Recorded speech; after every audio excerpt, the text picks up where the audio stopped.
area. Sasso insecticide spray and coil.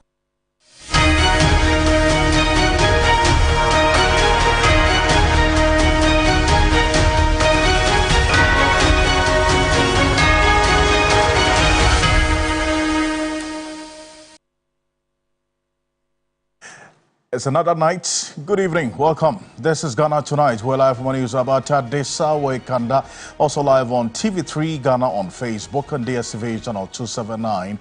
We're all across the world on 3news.com. I am Alfred Ocansey. Tonight, government describes as false claims by the minority that suspicious aircraft landed at the Kotoka International Airport with illicit drugs and cash. But the originator of the claim, Reverend John Intim-Fojo, fires back, maintains his position. We have details for you on this matter. Also, the Speaker of Parliament, Alban Suman Kingsford Bagbin, releases 2 members of Parliament to the National Intelligence Bureau for questioning. But the procedure in itself has raised questions about the limits to parliamentary immunity as provided in the Constitution. Also, Energy Minister John Jenapo is in the news again, requesting the National Intelligence Bureau to commence investigations into the missing electricity company of Ghana containers. We'll tell you exactly why the minister is making that particular request. Stay with us here on Ghana Tonight. As always, you're an integral part of the conversation. We're monitoring on the matters of the fight against illegal mining as well. The Interior Minister has been issuing some directives, Mohamed Muntaka Mubarak. So stay with us. We've got details of that. And let's get interactive, as always, on Facebook and on X. We're streaming at TV3 Ghana. Let's connect.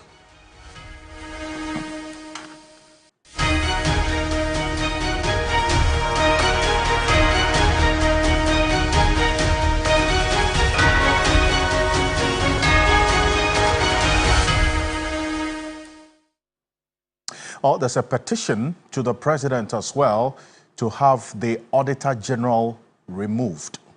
We will get into that, but let's settle for Ghana Briefs.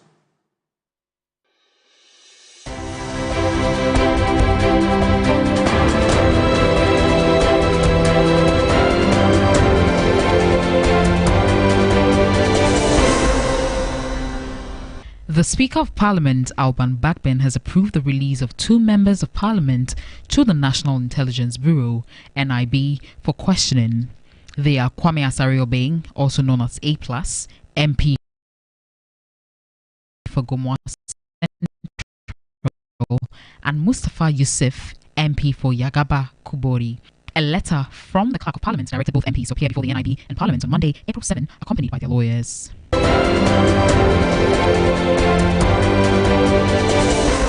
Minister of Energy and Green Transitions Dr. John Jenapo has written to Director of National Investigations Bureau to investigate missing containers belonging to the Electricity Company of Ghana, ECG, at the Tema ports. In a request dated April 2, 2025, the minister cited finalization of the investigation of the committee tasked to investigate the missing containers as the basis for seeking the involvement of the NIB.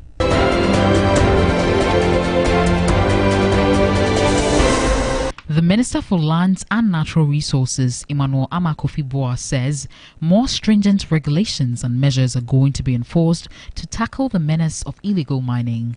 At a press briefing on Thursday, the minister said so far about 76 illegal miners have been arrested, 100 excavators seized, and 7 forest reserves have been reclaimed. We have also, as you know, within this short period, brought about the Blue Water Initiative, which target is to train 2,000 young people as blue water guards to monitor and report illegal activities. I said that these are not soldiers, but they are basically security personnel trained to coordinate with the Ghana Navy, train as intelligence officers as well, train in swimming to really help the Navy.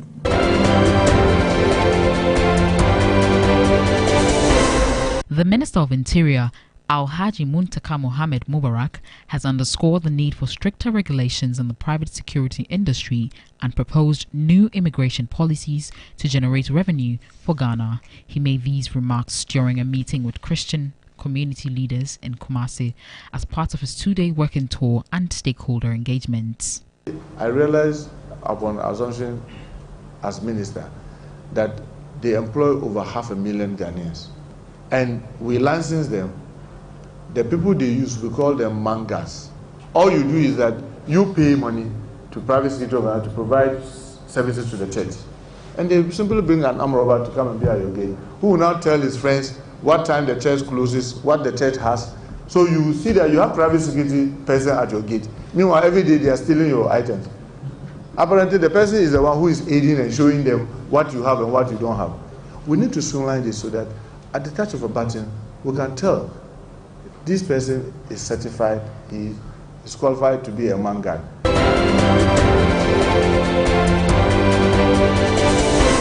Commissioner General of the Ghana Revenue Authority, GRA, Anthony Kwesi Sapong, has warned that any charging entity that deliberately fails to comply with the newly abolished E-levy law will face sanctions. Speaking on the sidelines of the GRA's management strategic engagement, Sapong revealed that the authority has devised a plan to support electronic money issuers and telcos in implementing the new law. We had a lengthy conversations with the charging entities, and we prepared a program of action to enable them implement the law as soon as it comes into effect. But if for any reason anybody has suffered the E-levy in this intervening period, the assurance to every Ghanaian is that we're going to go back to reconcile with all the charging entities and make sure that anybody who has suffered the levy from 00 hours of 2nd April will get their refund duly given to them.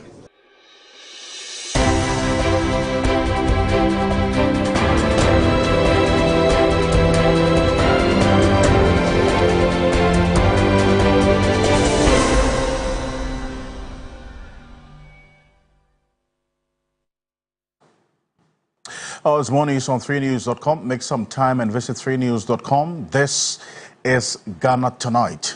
Coming up, the Speaker of Parliament, Right Honourable Alban Sumana Kingsford Bagman, has released 2 members of Parliament to the National Intelligence Bureau for questioning.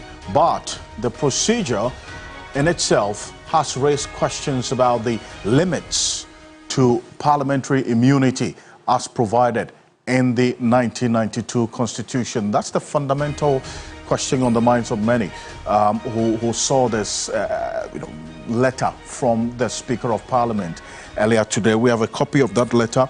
We got extracts of that letter, the details of it. It's going to put on the screen right now, but this is it. This is what the Speaker wrote to the National Intelligence Bureau, referring to the letter dated the 25th of March 2025 in respect of a request for the release of Mustafa Yusuf, the former Youth and Sports Minister, MP for Yagaba Kubori constituency, and Kwame Asari, being popularly known as A+, the Goma Central Member of Parliament.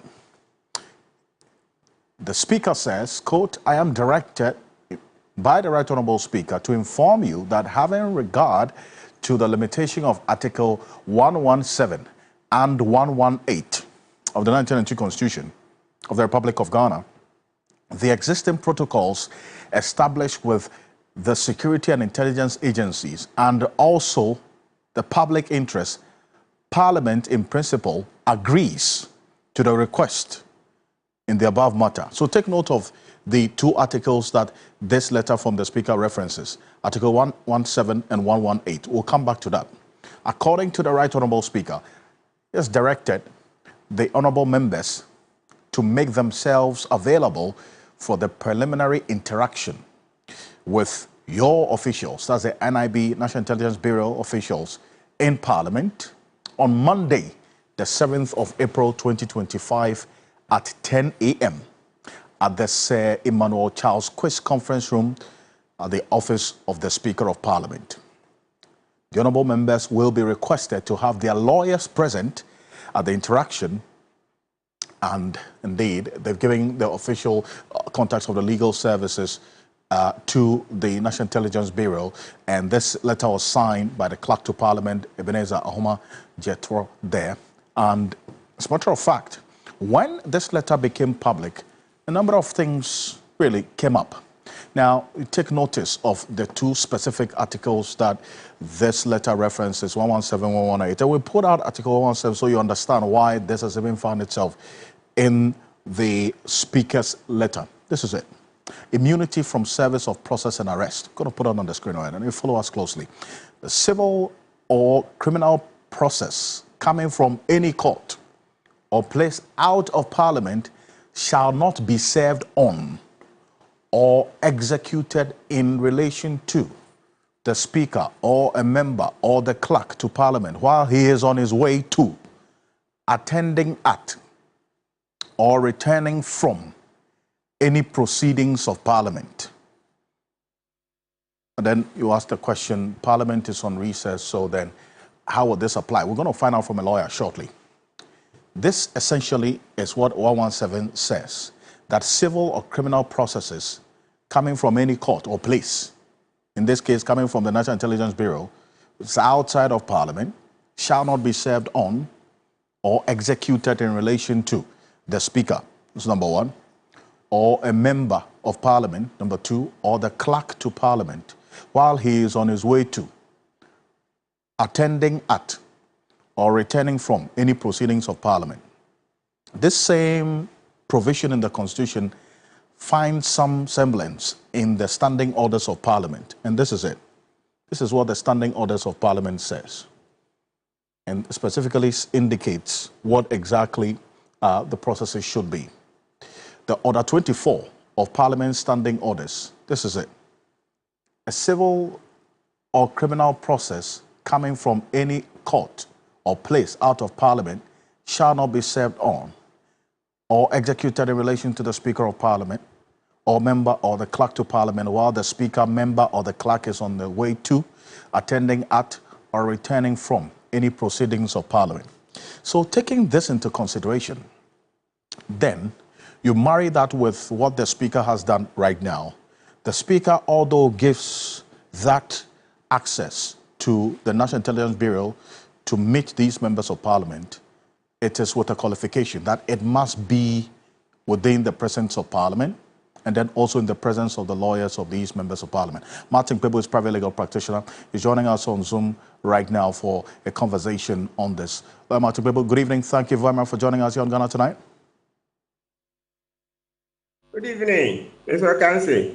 It's always good to have you. Now, and I bring you in on this point and the communication from the Speaker right now, taking into consideration the provisions in 117 and 118, the Speaker does give the NIB access to meet these members of Parliament, but it is within the presence of Parliament, specifically the Speaker's office, in the presence of their lawyers. How does this strike you? Yeah, so it's further affirmation of the fact that, look, we are making giant strides in our constitutional governance. Making giant strides because, you see, I'm looking at those years where it was almost impossible to serve a member of Parliament. Yeah, Mr. Ocansey, you heard me right. It was almost impossible. Listen, if an MP owed you money and you went to court, every attempt to serve the MP, you'll be told that, oh, he's on his way to Parliament or attending at Parliament or on his way from Parliament. Look, there's another case, an MP who was going through a divorce and didn't want his wife to get any of the properties. The frustration he gave the lawyers, look, he gave them a lot of headache. Every time, no. He was on his way either to Parliament or was returning or was in a committee of Parliament. Look, I can give you so many examples. So many would never be done. So looking at those years, and then today, you see, even before this particular letter the Speaker wrote, you know, earlier on, Speaker had agreed with the Chief Justice for members of Parliament to be served with court processes on certain days. That agreement. Even though eventually, when it came to the 4-seat saga, in the last days, the Afenyo Markin versus Speaker of Parliament, etc., it didn't go well. But generally, I think that system has been working. So, as I said, if you consider what's pertaining today, to those years. No, this is like a U-turn. We've done a U-turn. Now we've got to the other end. It's totally different, and we've gone in the right direction. So it's good, absolutely good. So that whilst members of parliament are attending to parliamentary business, if there's opportunity, they can also be made to answer questions. They can also be held accountable for their actions, private actions that have no bearing on parliamentary work. So it's good. It's absolutely good for us, right? That way it keeps them in check, because when you don't make the members of parliament, etc., amenable to our court, our court's jurisdictions, etc., then it's like we are creating two classes of society, right? Which is not good, because we say, yes, equality before the law. Yes, we reckon there are exceptions here and there, but when it comes to the MPs, considering their huge number, 270, we can't have a blanket immunity for them. No, the immunity pertains to only whilst they are attending to parliamentary business, or on their way to parliament, or on their way back. But we've seen that even that one is proving too much for our society.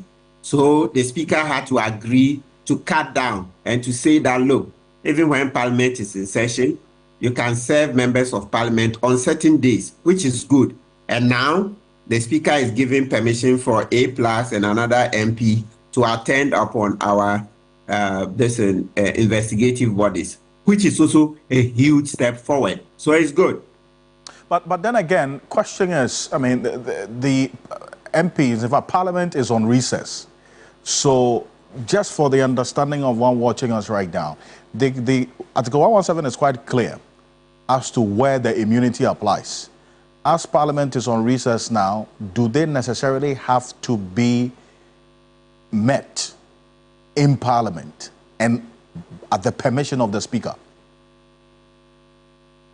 Well, that one, you see, it also has a relatively short history, right? Is to make sure that, so in principle, I'm in favor of it. Let me answer that way first. In principle, I'm in favor.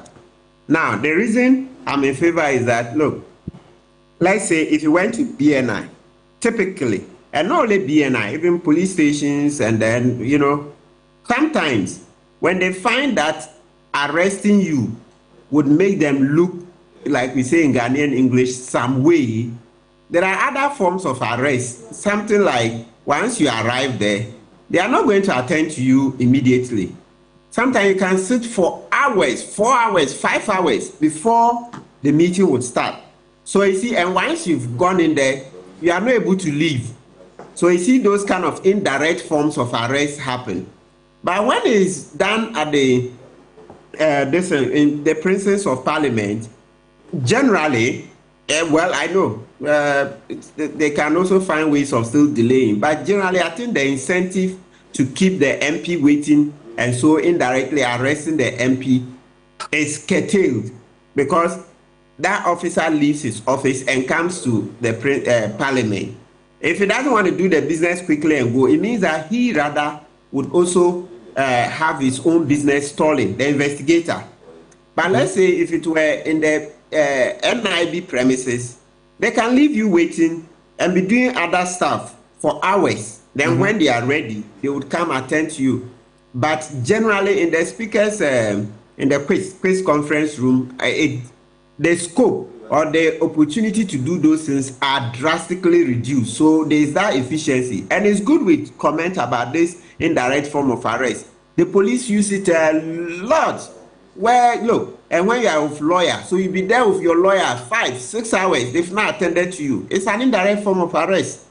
So this is a good step so that the police and NIB and other institutions will begin to look at their standard operating procedures, etc., to cut down those kind of indirect forms of arrest. Well, but the Speaker's letter references 117, which talks about the immunities that members of Parliament, the Speaker, the Clerk, are indeed giving in the Constitution.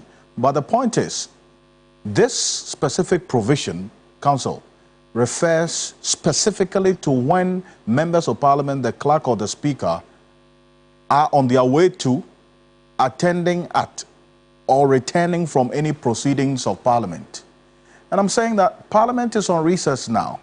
So does this article in its meaning, spirit, apply? Yes, it applies. Good. It's good if you repeat this question. It applies because even when Parliament is on recess, sometimes they have committee meetings. So committee meetings go on. Even earlier today, I think there was some business that related to committee meetings. You know, the MP who is said to have made some unfounded statements about cocaine in Ghana, etc.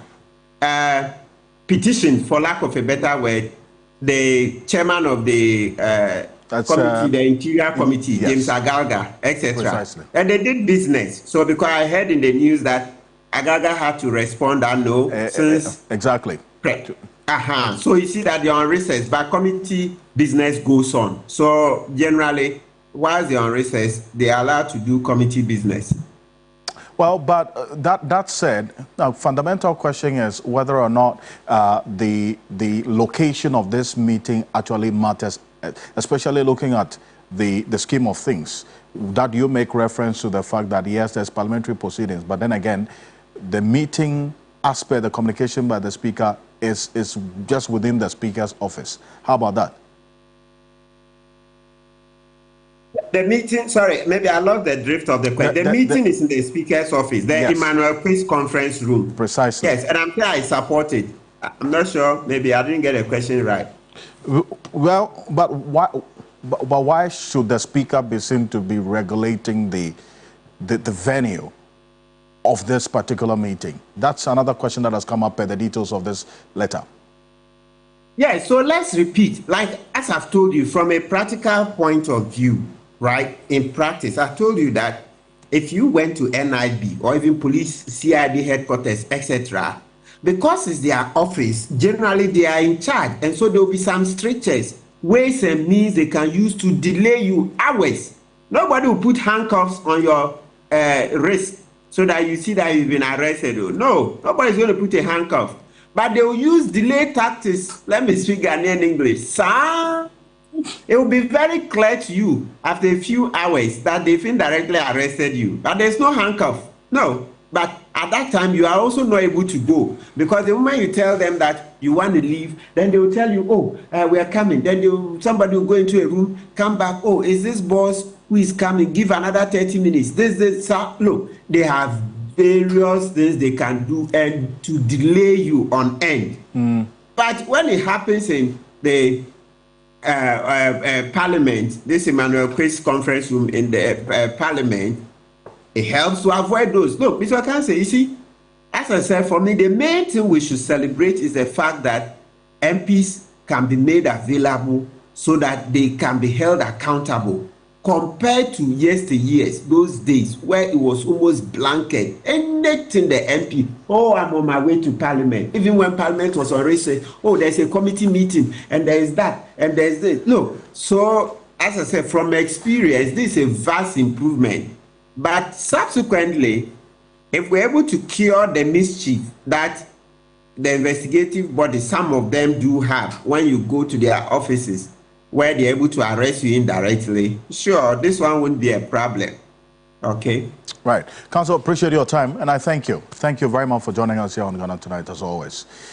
You're welcome. Martin Pepe is private legal practitioner, and from our sources, specific references, at least per the Speaker's letter, was not given to the reason for this invitation of these two MPs by the National Intelligence Bureau, and by their practice, they will certainly not put it out. But from our sources, here's what we do know from the sources and what may have actually prompted this invitation to these two members of Parliament. There's a recent threat to expose the identity of the ex-government official allegedly involved in Ahmed Swale's murder that was put out by Kwame Asariobing, A+, and then also, you recall, sometime last week, put out the interception of some trucks carrying suspected missing cables belonging to the ECG in his constituency. In this whole matter of the ECG containers being misplaced, or as reported by the minister, missing at the ports, the content of it as well. And we're hearing that some 2 persons have also been arrested earlier today in relation to the contents of some of the containers belonging to the ECG that are nowhere to be found. Well, in the case of the former Youth and Sports Minister, here's what we do know from our sources. His name was mentioned in this National Service Authority ghost name scandal, where he once served as executive director. His also reported involvement in controversy surrounding the budget and organization of the All Africa Games under his watch as sports minister. If you recall, this was a matter that was topical and may have also influenced this invitation that we're talking about. That this is one that we'll keep an eye on and see how things play out. But this is Ghana Tonight. Let's stay on the matters of security. Coming up next, government describes as false claims by the minority that suspicious aircrafts landed at the Kotoka International Airport with illicit drugs and cash. But the originator of the said claim, the NPP MP for Ascent South, Reverend John Ntimfodjo, he has fired back, also raising questions about what the government spokesperson and minister in charge of government communication, Phyllis Kwatio-Fosu, put out there. Well, here's what Phyllis Kwatio-Fosu said. It's described claims by the ranking member on the Defense and Interior Committee of Parliament, Reverend John Ntimfodjo, to the effect that suspicious aircraft carrying drugs and some money illegally landed at the Kotoka International Airport as false. Let's hear exactly what Phyllis Kwatio-Fosu said. Last few days, the disinformation machine of the new patriotic party has been ratcheted up, and they've taken it a notch higher. This time, Reverend Ntimfodjo, who also doubles as the Member of Parliament for the good people of Ascent South, has made very wild claims to the effect that 2 aircrafts which passed through Ghana for various reasons were carrying drugs, and that was the reason why they were here. He also alleged that they were involved in money laundering, and therefore he was calling for investigations. As you may be aware, President Mahama gave him the opportunity to present any evidence or any basis he has for making that claim to the security services, so that together we could look into the matter to ascertain whether there was any truth in it. I can report to you that because he knew he was peddling total falsehoods and lies, he now claims, after being invited to assist with investigations, that he was speaking on behalf of the committee that he was part of, and that the views he expressed were not his personal views. So because of that, he says he's unable to cooperate with the security agencies. I say that he was peddling falsehood because the facts as they exist vary completely from the claims that he made. When he made that claim, he was only seeking to peddle falsehood in a bid to undermine the confidence that the people of Ghana have in this government. The truth is that 2 aircrafts with completely different purposes arrived in Ghana, and their arrival was perfectly legitimate, and they were here for very genuine reasons. The first one is an Antonov flight 12BK with registration number CVK 7037. Now this flight essentially is a cargo plane which arrived on the 12th of March 2025. Now no plane arrives in Ghana without a landing permit. So this plane secured a landing permit with number GAF/TMAO/25/7863. Now the purpose for arriving in Ghana was what we call a technical stop. Essentially, this is a cargo flight that was destined for the European Union market. And European Union regulations dictate that some specific regulatory requirements be met before any plane of that sort can enter the EU. Now, this plane originated from Luanda in Angola. It was loaded with oil drill equipment and lubricant oil, which were contained in jerrycans. It was headed for the EU market. Now, Luanda does not have the certification to carry out the sort of requirements that this plane had to meet before entering the EU market. Now, the specific requirement is a scanning and screening RA3 procedure, which is a requirement to enter the European Union. Rwanda doesn't have it. The Swiss cargo facility at the Kotoka International Airport has that certification, and they can do that kind of scanning. Whilst here, it developed an engine blade fault. Its engine blade was damaged, and then it was also detected that there was severe oil leakage, which required immediate attention. For that reason, a replacement aircraft, URCEZ, with registration number CVK 7007, was brought in to evacuate the cargo. The aircraft that was damaged remained here for 13 days. That is between 12 March and 25th March 2025. After it had been inspected by aviation security officials of the Narcotic Control Commission, officials of National Security and National Intelligence Bureau, no contraband or unlawful commodities were found on the aircraft. Now, the second aircraft in question is a Hawker 800 XP with registration number N823AM. Now, this aircraft is operated by an organization called AirMed International, which is based in Birmingham, Alabama, in the United States of America. It operates as an air ambulance. Now, Air Medical International flights in Ghana are handled by Tropicana Airlines. Now, this plane landed in Ghana on 20th March from Gran Canaria, Las Palmas, Spain, having gone through Luanda in Angola. Now, it was also here for a technical stop, which is refueling and crew rest, which is perfectly legitimate activity. It was cleared to land in Ghana with clearance number GAF TWXR 252604 OFAA 0297/25.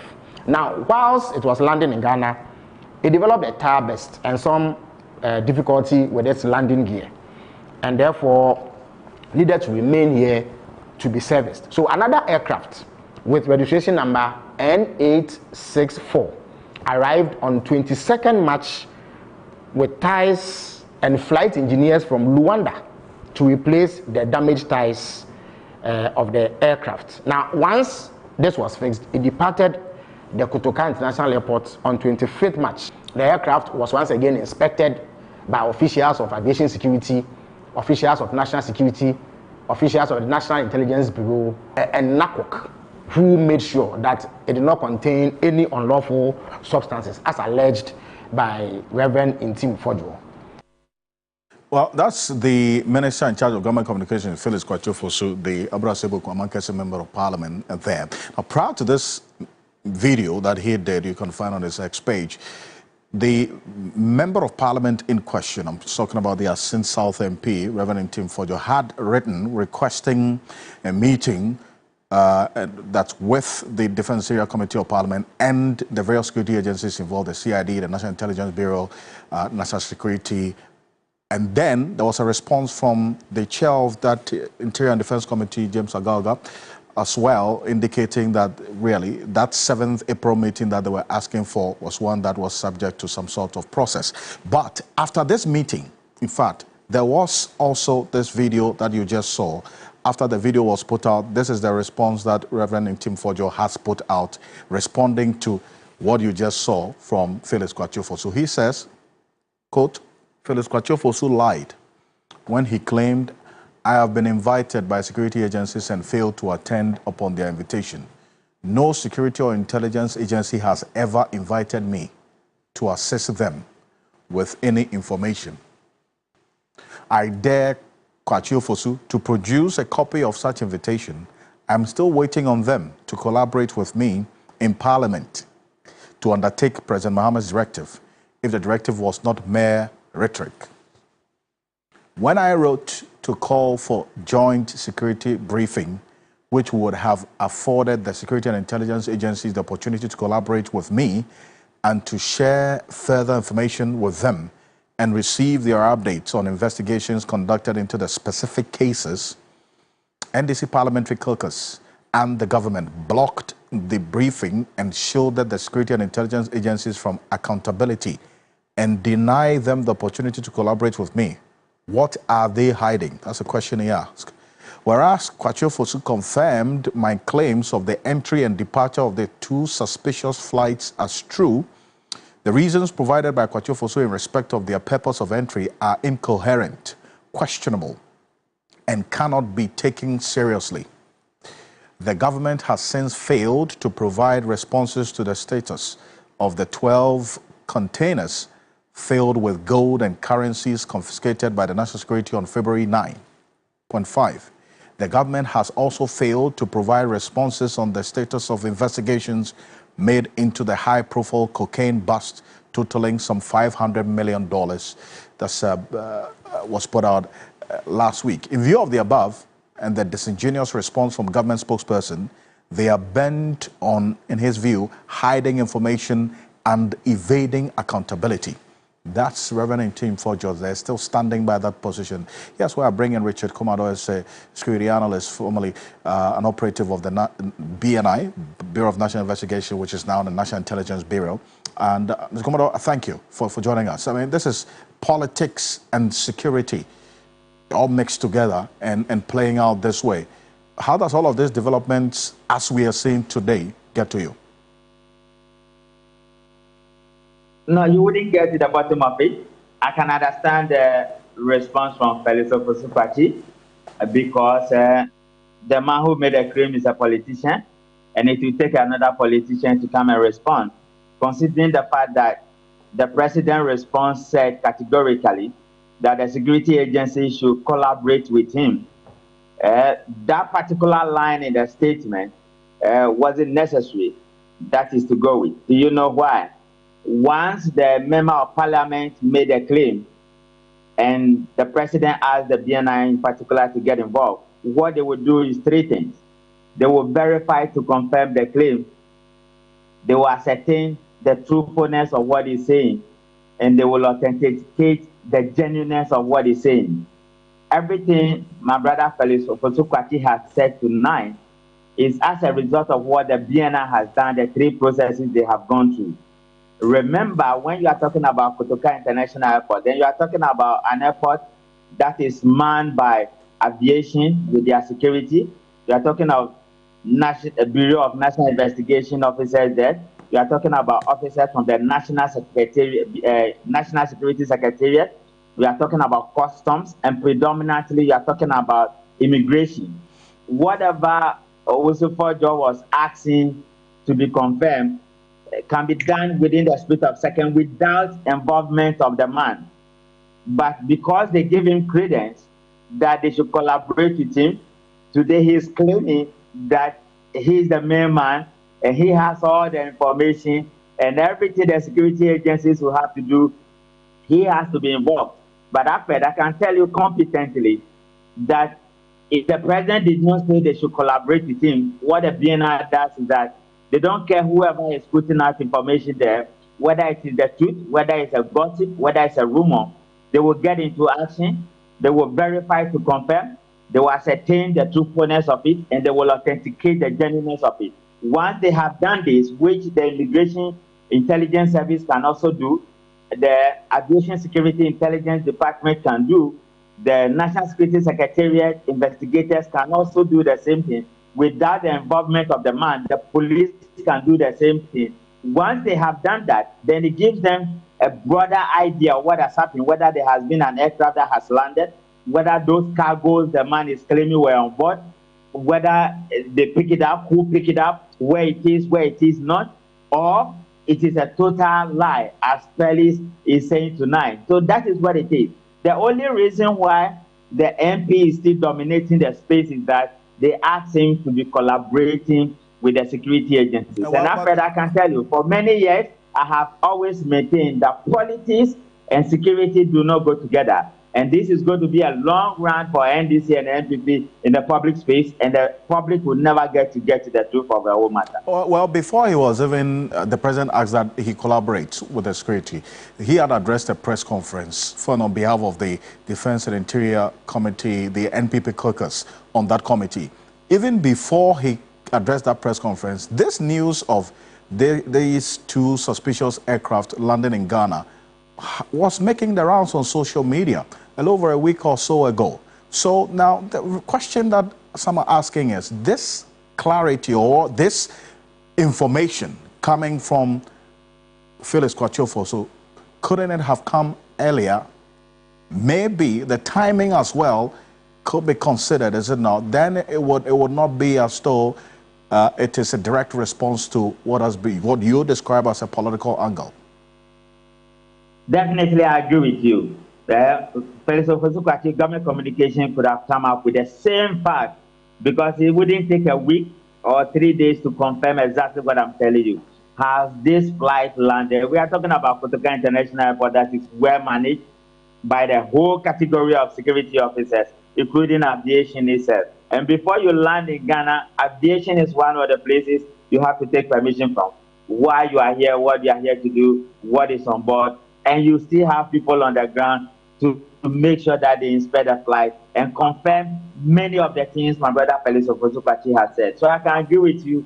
Felix could have come out immediately. The man made a press conference and answered the questions just as he has done. But because the president is also mindful of the fact that money laundering is a serious crime, drug is a serious crime, and that is why they took the 10.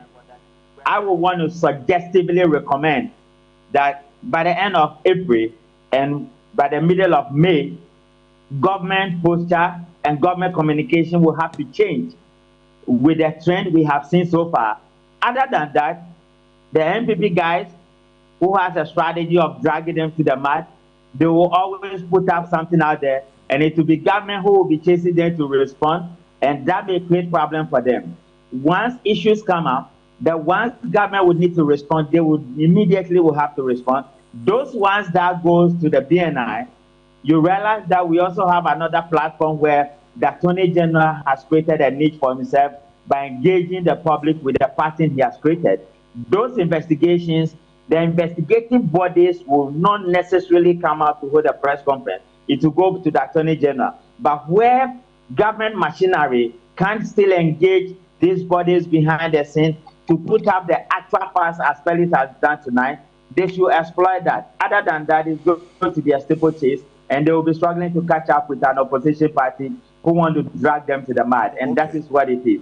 Politics and security do not go together, and they will mix them up, and the general public will never get to the truth of the matter. Well, he still stands by his position, also still asking questions. But then, what role will the Defense and Interior Committee of Parliament have to play in this, especially because he is a member? He has also requested a meeting with the security agencies, the intelligence agencies, because he still has questions. What that is the wrong. That is the wrong approach. Why is that? You know the BNI will not go to Parliament. You know the officers of the National Security Council will not go to Parliament. Why won't they go to Parliament? Listen, it was his government, the NPP government, that changed the Act 526, the Intelligence Act, and made it at 1030. In that particular act, there was a clause in there that says that a minister has to be responsible for national security operations and public safety.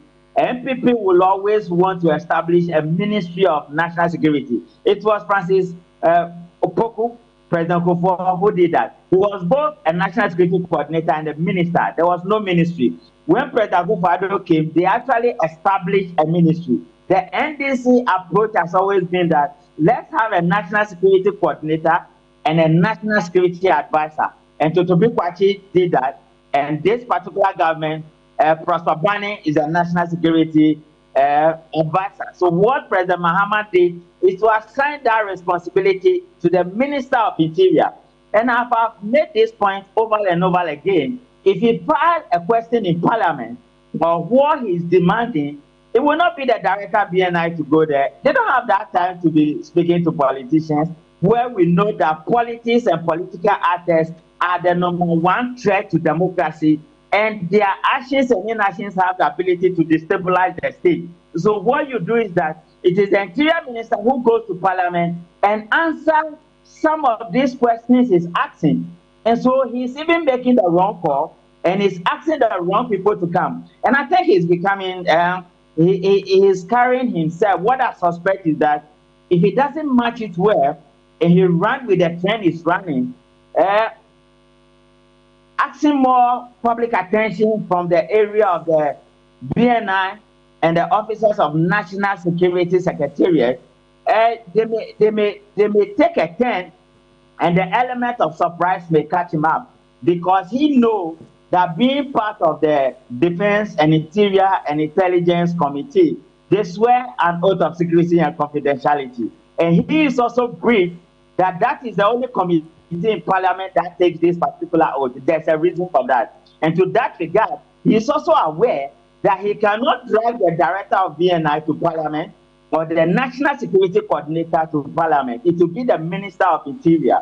To that regard, all other matters that go to prosecution, the Attorney General is the #1 law enforcement officer in this country, and he is the #1 prosecutor. And it must be coming from the Attorney General or the Minister of Interior. My worry is that, Alfred, mark this words as we proceed into the future. If you keep on dragging the Director of BNI and the National Security Coordinator with 29 years competence in this field called security intelligence, it can be a very slippery ground, Right. and they may create problem for him. Do you know what happens? If they may ask him to give them a statement, the police can do that, the NACOP can do that, the BNI can do that, the National Security Coordinator can do that, and the Financial Intelligence Center that deals purposely, which was established by Samuel Thompson Essel, who was a BNI top lawyer, who established the Financial Intelligence Center purposely to deal with money laundering.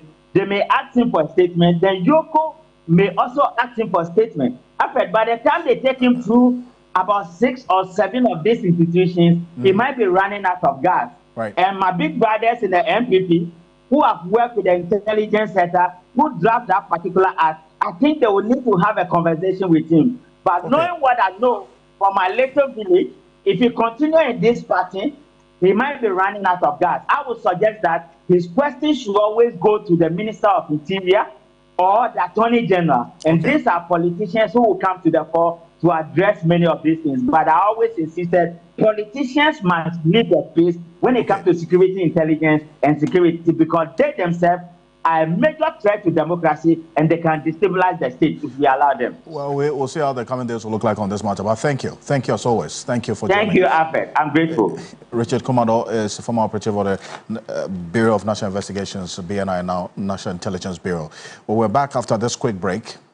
While government believes it's making giant strides in tackling galamsey, illegal mining, the Ghana Coalition Against Galamsey is asking for more. Stay with us after this quick break. We have a conversation.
Emmanuel Amakofiboa is saying more stringent regulations and measures are going to be enforced to tackle the menace of illegal mining in the coming days. At a press briefing earlier today, the minister said so far about 76 illegal miners have been arrested, 100 excavators seized, and 7 forest reserves reclaimed.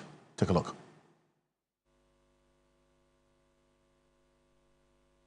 Over 2 years of field day, we had not only the 44 forest reserve completely gone, but 9 of them was no-go areas, I informed you earlier, due to the dominance of these miners, illegal miners. Through sustained joint operations, 7 of these reserves have now been reclaimed. The reclaimed reserves are Jemra and Jemra Extension, Afao Hills, Tano Ofin Shelter Belt, Anyasu East, and Ashanti South and Subri. Efforts are ongoing to reclaim the other 2, which are Asenayo and Desiree. The Joint Military Forestry Commission Task Force has also conducted targeted operations in high-risk districts across Ashanti, Western and Western North regions, leading to significant seizures and arrests. And I can tell you today that so far, seizures we've done across the various areas in Karie, Bebieni, Enche, Sehurioso, Juaboso. A total of 100 excavators are now in the custody of the security forces. We have 3 bulldozers and 4 vehicles. And so we continue to make relentless. Let me say that this one still on the same matter of illegal mining, and the Minister for the Interior, Mohammed Mutaka Mubarak, has also just given indication that it's a directive given to the Inspector General of Police to transfer all police commanders in areas where galamsey is taking place across the country. Take a look.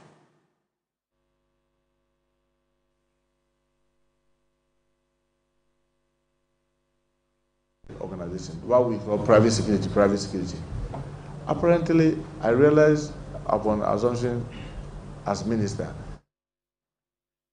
We'll try to get that for you, but Engineer Dr. Ken Ashigbe is the convener of the Ghana Coalition Against Illegal Mining. Engineer, appreciate your time. Thank you for staying up to join us here on Ghana Tonight. First off, you hear the Minister for Lands and Natural Resources give updates of the progress report so far.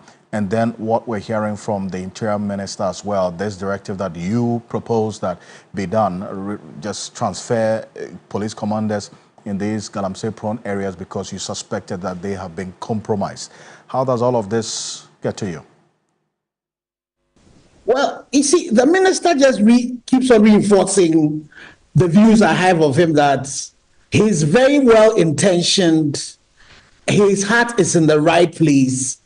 He's not only saying all the right things, he's doing some very good things.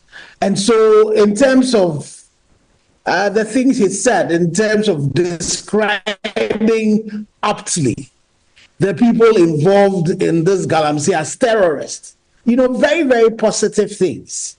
And then I see, the whole conversation about wanting to create the fast-track courts to speed up the issues of prosecution, the issues of being able to track all excavators and then make sure that you can geofence them in such a way that you restrict where these excavators go to.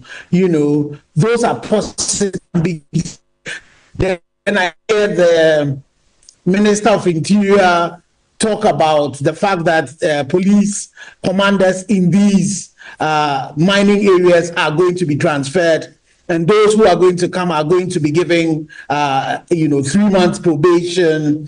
I know that the president is working on giving KPIs to the district chief executives that will be appointed, and the fact that there's going to be a decentralization of the licensing regime. All of those are positive things, and I commend the minister for the great work that's beginning to do. All that said and done, again, he invites us to support them and encourage them when they are doing the good things, and that I have done. Then his other invitations are where the things that they are not doing so rightly, we also point out to him. So when you have a situation where you have terrorists that have hacked one of your forestry commission guards, that the person is fighting for his life in Konfanoche. You have the situation where yesterday a policeman, in going to deal with some galamsey on the chamfans on the water bodies, slips and then the current carries him away, he drowns and you lose him. Those are parts of the country that require a state of emergency. So I don't know why it is that the minister and His Excellency the President stop short of calling, and declaring a state of emergency in these forest reserves and on these water bodies, so that the forest reserves that have been turned from red to amber, we are able to protect them more seriously. The issues of the courts as well. With the state of emergency, it will give the president powers to be able to set up these courts, so that, like in the case of the UK, where within 24 hours, people are arrested, they are arraigned before court, their cases go on, and they are, if successfully convicted, are jailed. We can do the same thing in this country. I don't know why that is not happening.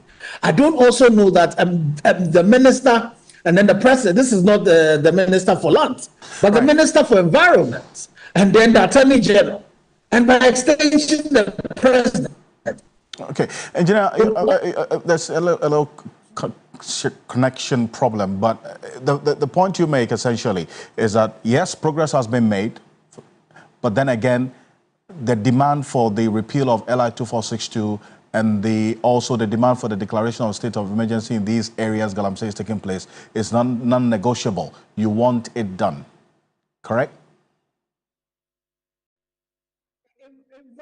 It rather strengthens the case for it. The fact that the minister declares these people, rightly so, as terrorists, it just strengthens the hands. The fact that our forest reserve is under extreme stress, and the reason why that has happened is just because of this bad law that the NPP introduced, in 2022.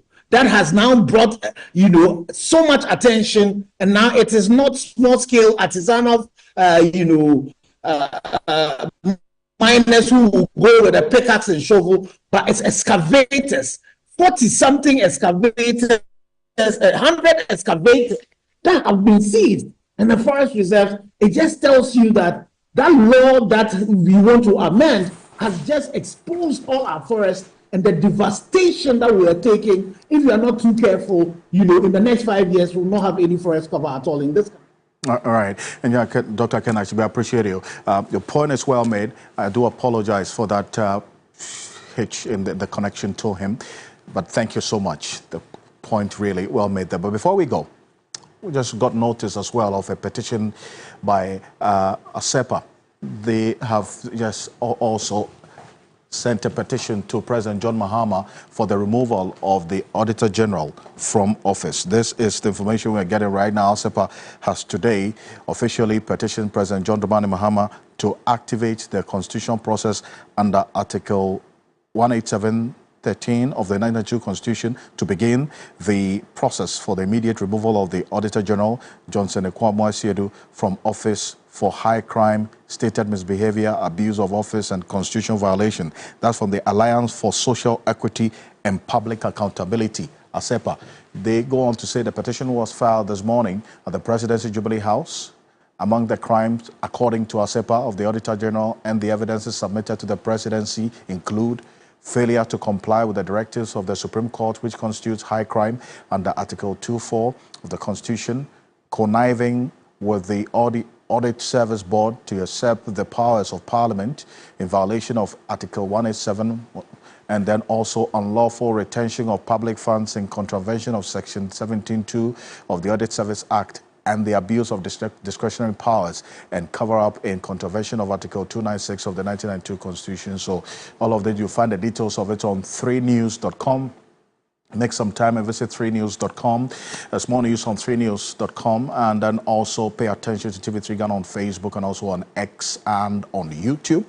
I want to say thank you so much for staying with us here on Ghana Tonight. Join the New Day team and the Sunrise team tomorrow morning on 3FM 92.7 and also on TV3.